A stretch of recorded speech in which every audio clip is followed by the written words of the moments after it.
सभी बच्चे जो है ध्यान से देखें।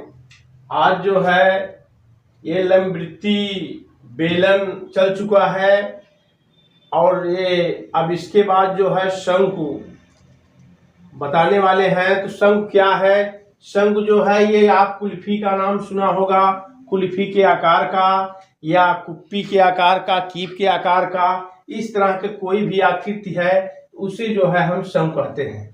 शंकु में ये जो आधार का क्षेत्रफल होता है, ये जो है बेलन के क्षेत्रफल भी उसी तरह से होता है, लेकिन इसका ये पोर्शन जो है बिल्कुल दोनों यल जो है ये भी यल है और ये भी यल है, दोनों यल जो है यहाँ पर शीर्ष पर मिलते हैं। इसमें जो है अलग अलग होता है। इस बेलन से शंकु का भी निर्माण होता है। कैसे होता है? अगर इसको काट दिया जाए इस तरह से और इसको इस तरह से काट दिया जाए तो ये जो आकृति है, ये देख रहे हो, इसमें ये जो आकृति है इसका निर्माण जो है ये शंकु कहलाने लगता है। तो ये जो शंकु बन गया, बेलन के स्थान पर ये हो गया शंकु। तो शंकु अब इसमें जो है, इसमें इसको जो है ऊर्ध्वाधर ऊंचाई कहा जाता है, जिसको हम एच से निरूपित करते हैं। इसका हम तिरछी ऊंचाई कहते हैं, जिसको हम एल से निरूपित करते हैं। ये हमारा एच है और ये हमारा एल है, और ये जो है यहाँ से यहाँ ये त्रिज्या होती है। जैसे इसमें ये त्रिज्या है वैसे इसमें भी ये त्रिज्या है, और यहाँ से यहाँ व्यास होता है, यहाँ से यहाँ व्यास होता है। तो अंतर क्या है? अंतर यह है कि बेलन के आयतन का 1/3 भाग शंकु का आयतन होता है। तो इसमें जो है जब तक ये चीज हम नहीं जानेंगे कि इसका ये जो त्रिज्या और ये ऊर्ध्वाधर ऊंचाई क्या है और ये तिरछी ऊंचाई क्या है, अगर इसके बारे में अगर आपके प्रश्न में अगर सवाल दिया है कि ऊर्ध्वाधर ऊंचाई, तो आपको ये ऊंचाई जो है समान मानना है, ये 90 डिग्री का एंगल बनाता है। और जो तिरछी ऊंचाई है वो तिरछी ऊंचाई है ये, तो इसको हम एल से निरूपित करते हैं। अगर हमको मान लीजिए दो भुजाएं ज्ञात है, इसका मान लीजिए दो भुजाएं ज्ञात है, तो तीसरी भुजा हम आसानी से निकाल सकते हैं। अगर एच और आर दिया गया है तो पाइथागोरस प्रमेय अपना करके एल इक्वल √h² + r², इस तरह के फार्मूले को हम लिख करके पाइथागोरस प्रमेय का फार्मूला लगाते हैं। यही जो कर्ण का वर्ग है ये आपका कर्ण है, और उसके बाद ये आपका ऊंचाई जो है ये लंब है, और ये आर जो है आधार है। तो ये आधार का वर्ग, यही इस त्रिभुज में ये भी समकोण त्रिभुज ही बनाता है ये। और इसमें हम यल निकाल लेते हैं तब वक्रपृष्ठ निकलता है। बिना यल निकाले हम वक्रपृष्ठ को नहीं निकाल सकते हैं। लेकिन आयतन जो है, अगर हमको मान लीजिए ये दिया है तो इसी से हम इसका कर्ण भी निकाल लेते हैं और आधार भी निकाल लेते हैं। तो इसमें अगर ये हमें निकालना है, अगर ये से निकालना है तो इसी के सूत्र से जो पाइथागोरस प्रमेय है उससे हम निकाल करके ये सारी तीनों भुजाएं निकाल लेते हैं। अब उसके बाद जो है अगर हमको आयतन निकालना है तो आयतन जो है हमको ये लिखना पड़ेगा, लंबवृत्ति शंकु है कि लंबवृत्ति बेलन है। तो ये तो आपका जो है शंकु है, तो यहाँ लिखिए लंबवृत्ति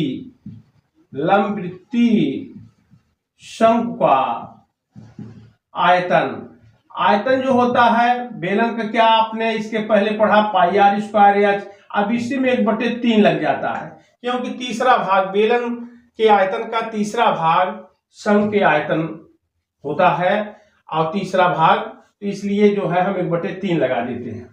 अब उसके बाद जो है अगर हमको इसका पृष्ठ निकालना है, मान लीजिए कितने ये जो है बना हुआ है, इसका पृष्ठ या आधार का क्षेत्रफल छोड़ करके पृष्ठ निकलता है, ये होता है लंबवृत्ति शंकु का वक्र पृष्ठ। इसका होता है 2π, ये है πr_l होता है। क्या होता है? πr_l। तो πr_l में ये तली का क्षेत्रफल नहीं निकाला जाता है, केवल इसका जो ऊपरी पृष्ठ है वही निकाला जाता है। अब उसके बाद जो है अगर आता है लंबवृत्ति शंकु का अगर संपूर्ण पृष्ठ आता है, संपूर्ण पृष्ठ, तो इसमें आपका आधार का क्षेत्रफल भी ये भी सम्मिलित हो जाता है।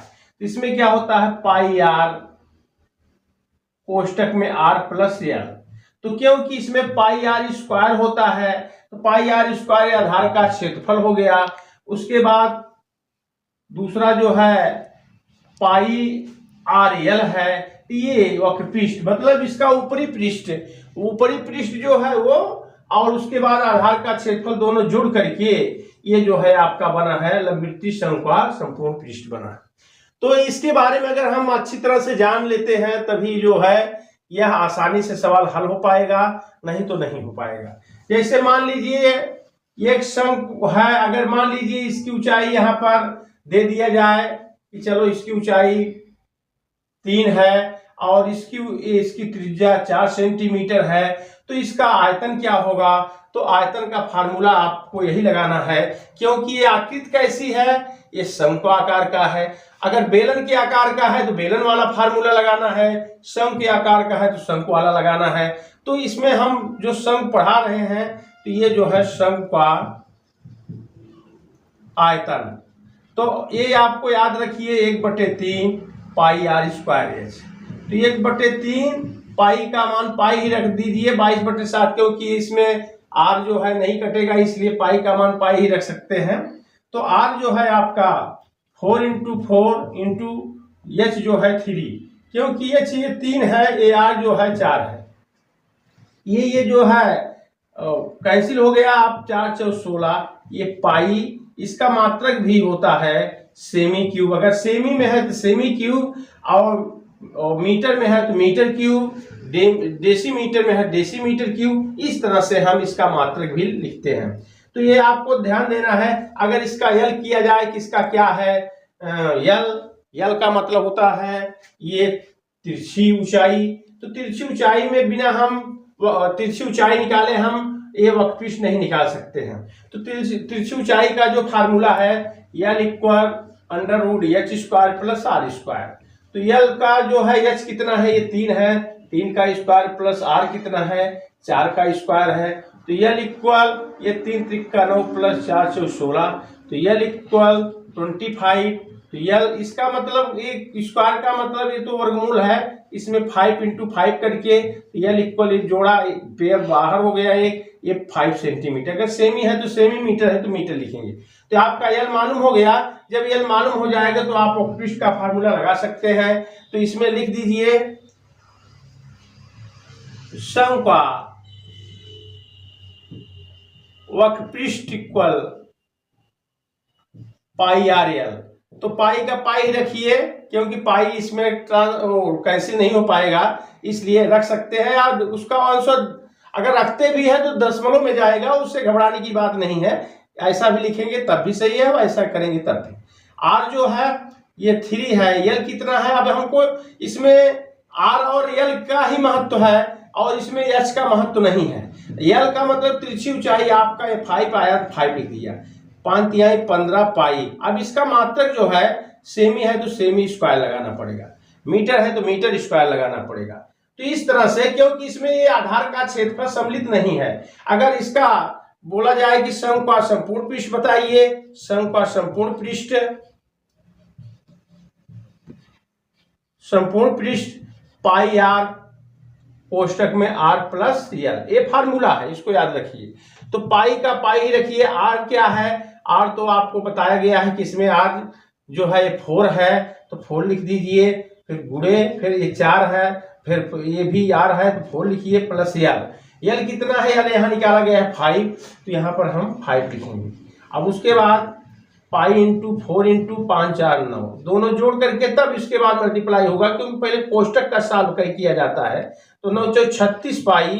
अब यहाँ सेमी है तो सेमी स्क्वायर लगाना पड़ेगा, आंसर है। इस तरह से, क्योंकि संपूर्ण पृष्ठ कहेगा तभी आप इसका ये फार्मूला लगाना है, क्योंकि इसका आधार का क्षेत्रफल भी सम्मिलित है। इसमें जो है ये जो है इसमें वक्रपृष्ठ इसका चारों तरफ का जो बनाया गया है, जिस धातु का या किसी भी वस्तु का जो बनाया गया है, इसका एरिया क्या है, कितने लंबा इसमें चादर लगा है जो इसको ढका है, इसके लिए जो है आपको जो है इसका पाई आर एल जो है यही लिया जाएगा। और आधार का क्षेत्रफल तब लिया जाएगा जब निचली फर्श भी जो है वहां पर कोई चीज दरी वगैरह कुछ भी नीचे बिछाया गया हो, तो उस तरह से तब हम ये संपूर्ण पृष्ठ का यूज करेंगे, और नहीं तो ये जो है नहीं यूज करेंगे।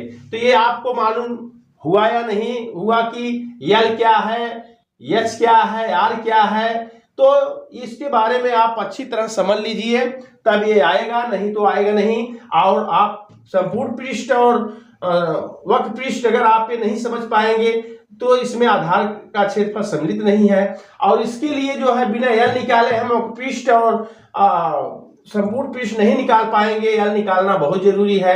और इसमें मान लीजिए किसी सवाल में यल दे दिया जाता है तो एच निकालना या आर निकालना पड़ सकता है, तो इसी पाइथागोरस ट्रिक से आप उसको निकाल लेना। निकालने के बाद तब सवाल आप हल करेंगे तो हल हो जाएगा आसानी से। तो अब इसके बाद जो है आज ये आपको इंट्रोडक्शन के रूप में दिया गया, अभी सवाल जो है बाकी है, धीरे धीरे सवाल को भी आपके सामने पेश करेंगे।